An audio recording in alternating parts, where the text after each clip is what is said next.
I was standing in Seattle airport, waiting to board my flight back home, when my phone suddenly rang. It was the gardener I had hired to take care of the yard while I was away on business. His voice came through low and uneasy, almost a whisper. Sir, is anyone home right now? I stopped in my tracks. No, I'm still in Seattle. What's going on? He took a breath and said the words that made my stomach drop. I heard crying, coming from your attic. It wasn't FM radio or anything like that. It sounded like a real person, a woman. My mind immediately went to my eldest daughter, Jenna Parker. At 33 years old, Jenna had been the one holding our family together ever since my wife passed away 8 years ago. She lived in our two-story house in the quiet suburb of Lake Oswego, just outside Portland, Oregon. Jenna was a talented fashion designer and had always been the responsible one while I traveled for work as a regional sales director.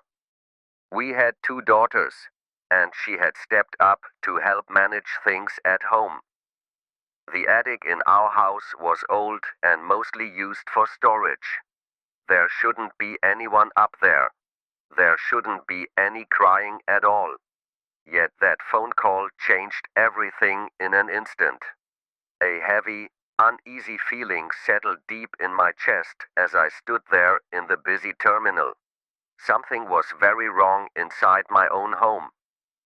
If you've ever gotten a phone call that made you suddenly question everything you thought you knew about your family, then stay with me. Hit the like button right now, subscribe to the channel, and turn on notifications. You do not want to miss what I discovered when I rushed home.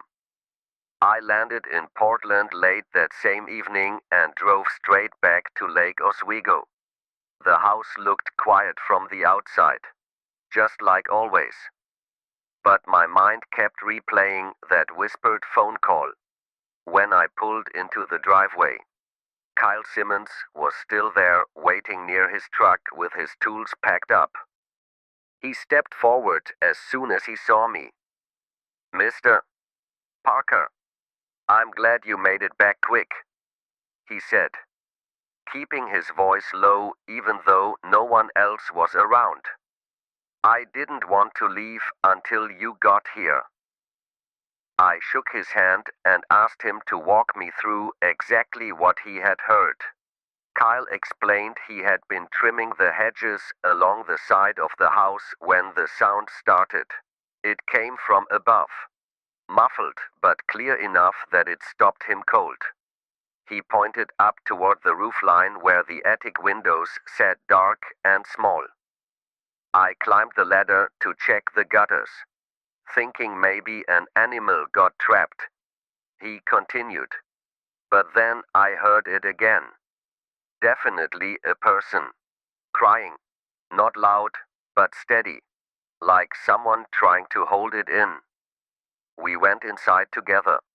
I led him up the stairs to the second floor and stopped in front of the narrow door that opened into the attic space. The lock was still in place. Nothing forced. I turned the handle and pushed the door open. The air inside felt heavier than I remembered, with a faint chemical smell lingering. Kyle stayed at the bottom of the attic stairs while I climbed up. Old boxes and furniture filled most of the space, but my eyes went straight to the far wall where a large built-in bookshelf stood. Something looked off about the edge of the shelving unit. I ran my hand along the wood and felt a thin gap that shouldn't have been there. I pulled a few books out and noticed fresh paint marks on the trim. The color matched the rest of the wall, but the edges were sharper, newer.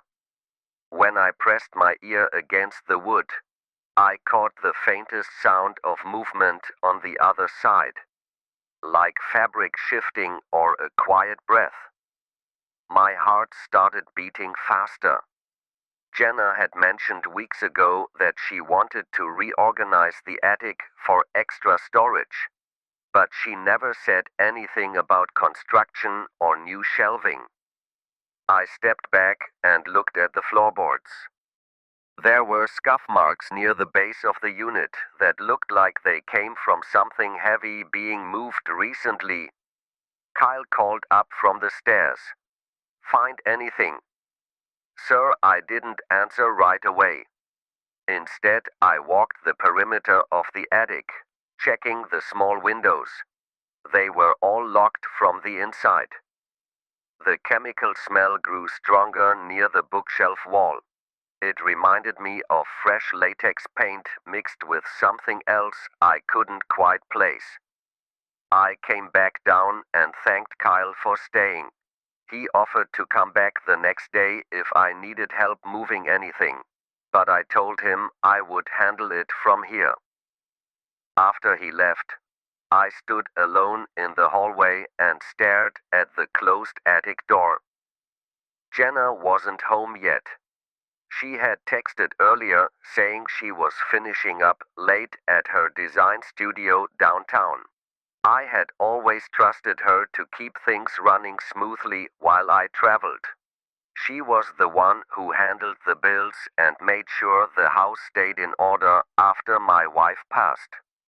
But now, with that phone call and what I had just seen upstairs, questions started forming that I couldn't push away.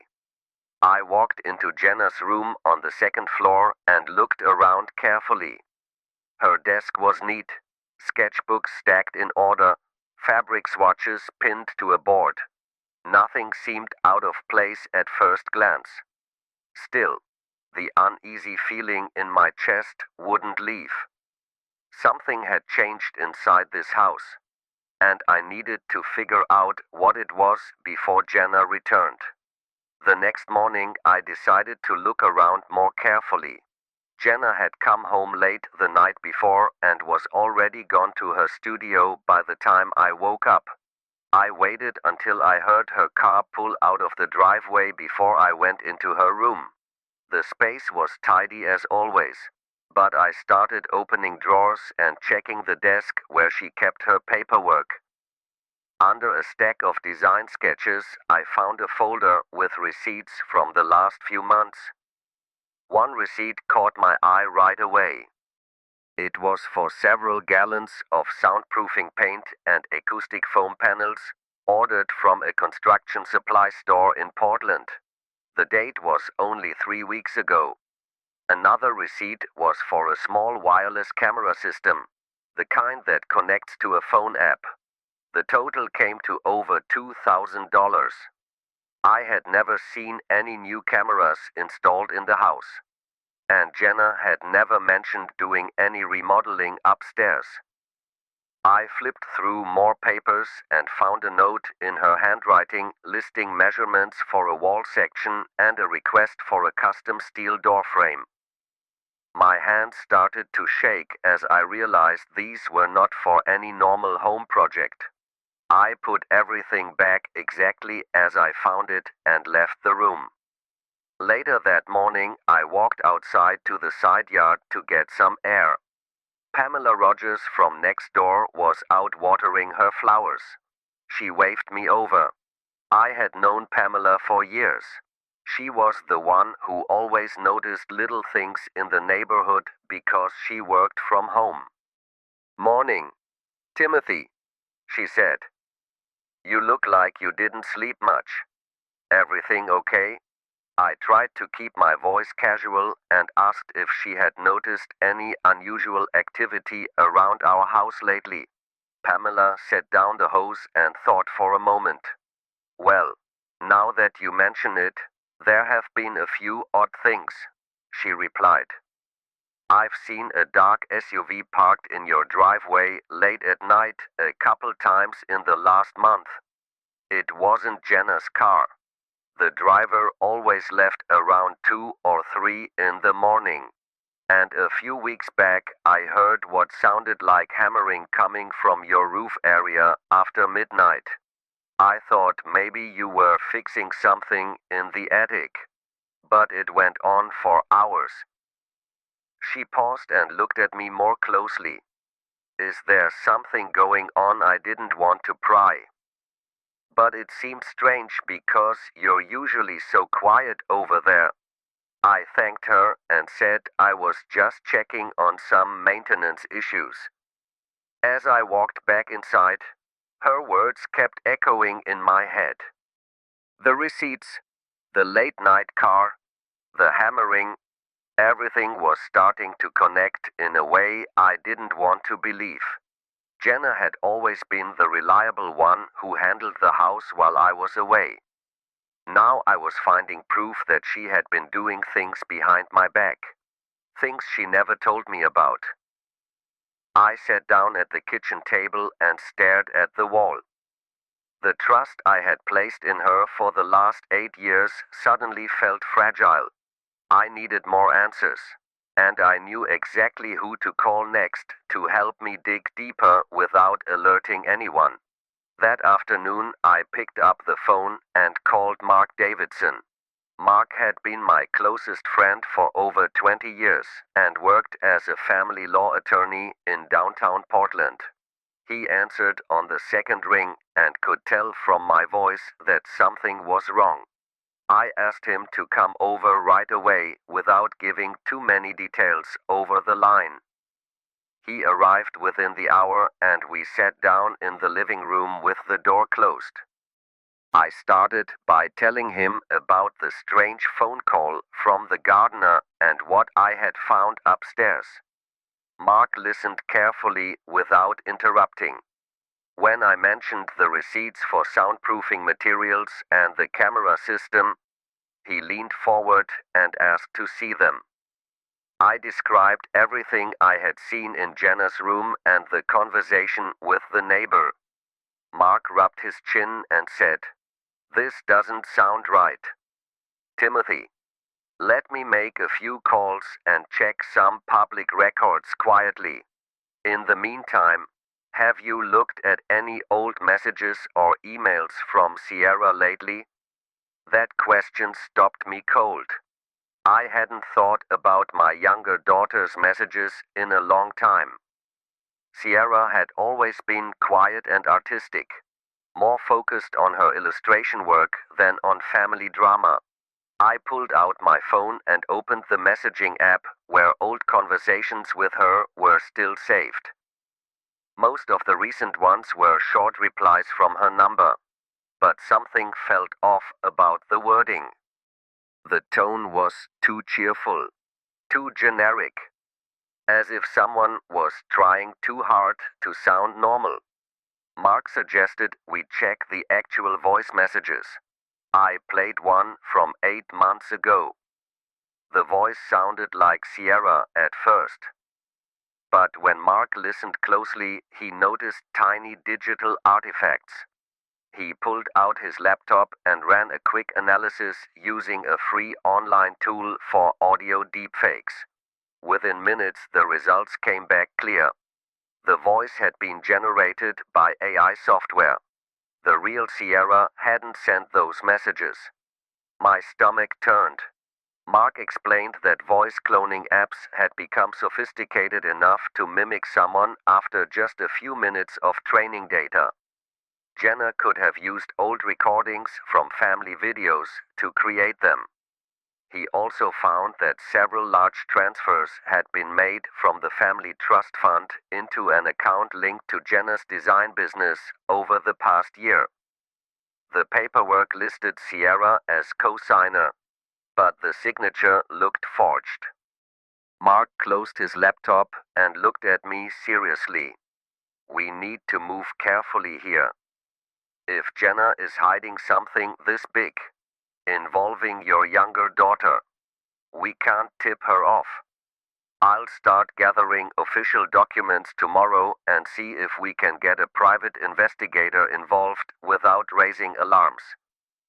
I nodded, feeling the weight of every year I had spent trusting Jenna to handle things while I traveled for work.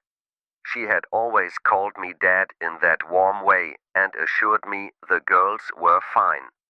Now those assurances felt like part of a much larger deception. Mark stayed for another hour going over next steps before he left, promising to update me as soon as he had more concrete information. Alone again in the house, I stared at the ceiling and wondered how long this had been going on right under my roof. Later that evening, the doorbell rang unexpectedly. I opened the door to find Jordan Hayes standing on the porch, looking nervous and glancing over his shoulder. Jordan had dated Jenna for almost 2 years before they broke up. He worked as a contractor and had helped around the house on several projects in the past. I hadn't seen him in months. "Mr. Parker, I need to talk to you," he said quickly, stepping inside without waiting for an invitation. "It's about Jenna and something that happened 8 years ago. I can't keep this secret anymore." We sat down in the kitchen and he started speaking before I could even offer him a drink. Jordan explained that back when my wife passed away, Jenna had become obsessed with controlling the family trust fund and her fashion design career. Sierra had always been the more talented artist, creating beautiful illustrations that Jenna secretly used as inspiration for her clothing lines. Jenna couldn't stand the idea that her younger sister might one day claim credit or take a larger share of the inheritance. Jordan admitted he had helped Jenna stage a fake car accident. They used a mannequin dressed in Sierra's clothes, spilled animal blood on the road, and reported the crash to the police. Sierra was never in the vehicle. Instead, Jenna had drugged her sister that night and moved her into a hidden space they built together in the attic. Jordan had done the construction work, installing the steel door behind the bookshelf, adding soundproofing, and setting up a small toilet and ventilation system. He said Jenna paid him cash and promised it would only be for a short time until she secured full control of the trust. But it went on for years. Jordan continued, his voice shaking. Jenna used old family videos to train an AI voice cloner so she could send messages pretending to be Sierra.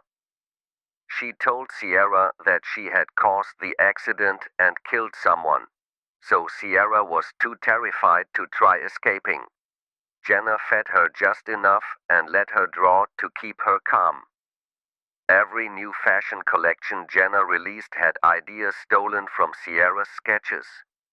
I sat there stunned as Jordan pulled out his phone and showed me old photos he had kept of the construction. The images clearly showed the hidden room before the bookshelf was placed in front.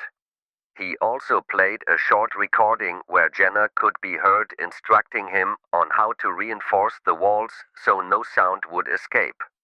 Jordan wiped his forehead and said he had come tonight because he was scared Jenna would try to pin everything on him if the truth came out. He wanted to make things right before it was too late. I asked him why he had waited so long. He admitted the guilt had eaten at him, but fear of losing his own freedom had kept him silent until now. Before he left, Jordan gave me the contact information for the detective he knew had handled the original missing person report. He begged me not to mention his name right away so he could stay safe. As the door closed behind him, the full picture of what had been happening in my own house for 8 long years finally became clear. The next morning, Detective Sarah Mitchell arrived at the house with a search warrant. She was a no-nonsense investigator from the Portland Police Bureau who had handled missing persons cases for over 15 years. Mark Davidson had contacted her quietly the night before after Jordan's confession. Two uniformed officers accompanied her, and they moved efficiently through the house. I led them straight to the second floor and pointed out the attic door. Detective Mitchell examined the bookshelf wall carefully, running her gloved hands along the edges where fresh paint had been applied. She nodded to one of the officers who brought forward tools to remove the unit. With steady effort, they separated the shelving from the wall, exposing a reinforced steel door fitted with a heavy deadbolt and electronic lock. The detective announced their presence loudly and clearly, ordering anyone inside to respond. At first there was only silence, followed by a faint shuffling sound from the other side. My pulse raced as the officers worked the lock using the combination Jordan had provided. After several tense seconds, the mechanism clicked and the door swung inward with a low metallic groan. The space behind it was compact and sealed, barely large enough for basic movement.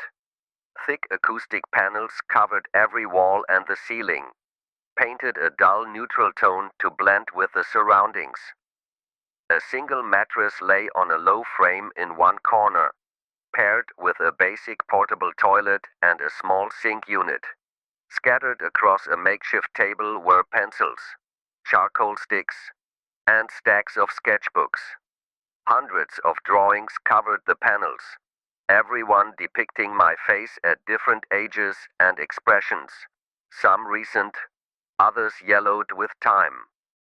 In the center of the room, a frail young woman sat hunched on the floor, shielding her eyes from the sudden brightness. Her hair was long and tangled, her clothes loose and worn thin. Years without natural light had left her skin unnaturally pale and her frame painfully thin. When her vision adjusted and she looked up, recognition slowly dawned in her eyes. Dead. The word came out raspy and uncertain, as if she hadn't spoken it aloud in a very long time. I moved toward her instinctively, but Detective Mitchell held me back while the officers secured the area and checked for immediate dangers. They helped her stand with careful support. She swayed on her feet, legs unsteady after so much time spent in confinement. One officer draped a warm blanket over her shoulders as they guided her carefully out of the hidden room and down the narrow stairs. Detective Mitchell informed me that Sierra would be transported straight to the hospital for a full medical assessment and forensic examination. She added that a separate team was already en route to Jenna's current location at the fashion show venue in downtown Portland to take her into custody. The detective requested that I follow them to the station later that day to provide a detailed statement about the events. As the paramedics carried Sierra out on a stretcher, she turned her head weakly toward me. Her lips moved again, murmuring something about keeping hope alive through drawings of home. Her voice was barely audible above the sounds of the officers securing the scene. Seeing my younger daughter finally freed from that secret space after 8 years of isolation struck me with a force I could not describe. The familiar house suddenly felt foreign, every corner now carrying the weight of a deception I had lived with unknowingly for far too long. The same afternoon, I received a call from Detective Mitchell, confirming that Jenna had been taken into custody at the fashion show venue in downtown Portland. Officers had arrived just as the event was reaching its peak, with models walking the runway in Jenna's latest collection. She was in the middle of giving an interview to a local style magazine when they approached her. Jenna looked surprised at first, then angry when the detective explained the warrant and the charges related to false imprisonment and kidnapping. She demanded to speak with her lawyer and insisted there must be some mistake, claiming everything was a misunderstanding about family arrangements. I drove to the police station later that day to give my official statement. When I arrived, Detective Mitchell informed me that Jenna had been placed in an interview room and had requested to see me. I agreed, wanting to hear what she would say face to face. They led me into a small observation area where I could watch through one-way glass before deciding whether to enter. Jenna sat at the table in handcuffs, her designer outfit now looking out of place in the sterile environment. She looked up as the door opened and I stepped inside. Her expression shifted from defiance to something more calculated. "Dad, thank God you're here," she said, her voice steady but with an edge I had never heard before. "This is all ridiculous. Sierra has always been unstable, and I was just trying to protect her after the accident. You know how sensitive she is. I kept her safe in that space so she wouldn't hurt herself or run away from the guilt." I stood there listening as she continued to weave her story, claiming she had only wanted to help the family business thrive using Sierra's natural talent. She mentioned the trust fund as a necessary step to secure our future since I traveled so much. Her words sounded rehearsed, as if she had prepared them long ago. When I asked her directly why she had lied for 8 years and used AI to fake messages, Jenna's eyes narrowed. She leaned forward and said quietly, "Because Sierra would have ruined everything if she left. Her drawings were mine to use. I built this career for both of us. Dad, you should be thanking me instead of believing these lies from Jordan and that detective." Her denial only hardened my resolve. I told her I had seen the hidden room myself and spoken with Jordan. I explained that Sierra was now in the hospital receiving proper care, and that the evidence against her was overwhelming. Jenna's face changed again, shifting to cold anger as she realized her control was finally broken. She spat out one last sentence before the officers led her away for processing. "You'll regret this, Dad. I did what I had to do for the family." I left the station feeling a strange mix of relief and finality. The woman I had trusted to hold our family together had been the one tearing it apart from within. There would be no more excuses or cover stories. The legal process would now take its course without any interference from me. That evening, I sat alone in the living room, the house quieter than it had been in years.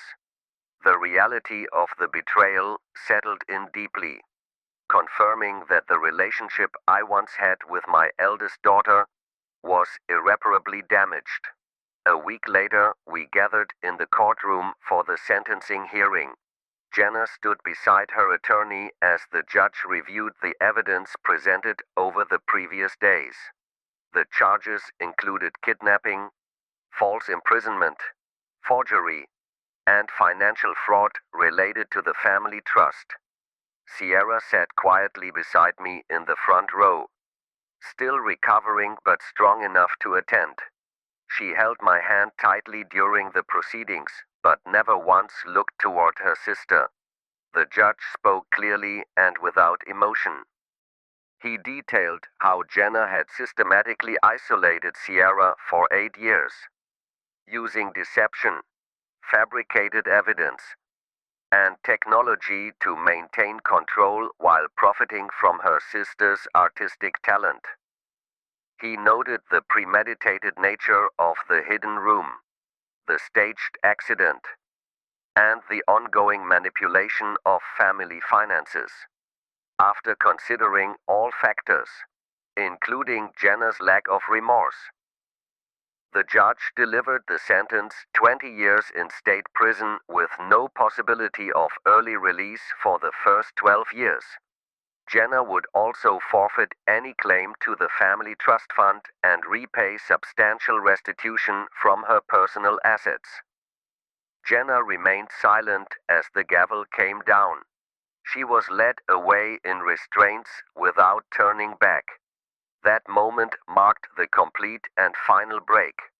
There would be no visits, no letters, and no further contact between us. The betrayal had destroyed any remaining bond.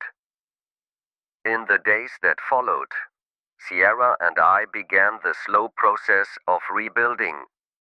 She stayed with me in the Lake Oswego house while continuing medical treatment and therapy. The hidden room was dismantled completely, and the attic was restored to an ordinary storage space.